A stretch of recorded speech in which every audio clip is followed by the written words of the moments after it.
It's interesting,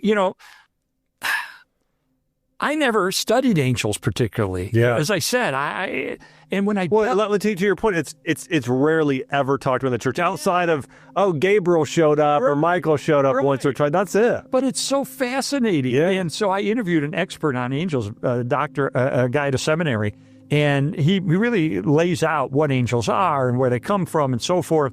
And one of the interesting things is, do angels still protect? Do we still have encounters with angels today? Because in the book of Hebrews, it says that sometimes Christians unwittingly provide hospitality to angels. They don't realize it. So that tells me there's an anticipation in Scripture that perhaps we will have an angelic encounter. And in my book, Seeing the Supernatural, I have a chapter on angels, and I talk about some documented cases like that. For instance, there was a missionary from Scotland named John G. Paton, P-A-T-O-N.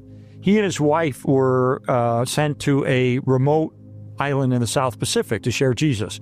Lived in a little cottage there, and they were sharing the gospel. Well, the tribe people didn't like it. And a mob of them came one night to kill him, to burn down their house and kill him. So they're in their house. They see this mob forming to come after him. What could they do? They pray. They prayed, God, save us, protect us. This mob is out to kill us. And they prayed all night. And by dawn, the mob dissipated and everybody went home. So a year later, John led the head of that tribe to faith in Jesus. And they had a conversation. He said, by the way, do you remember that night when you all came to burn down our house and kill us? Why didn't you do it? And the guy said, oh, well, who were all those men you had there?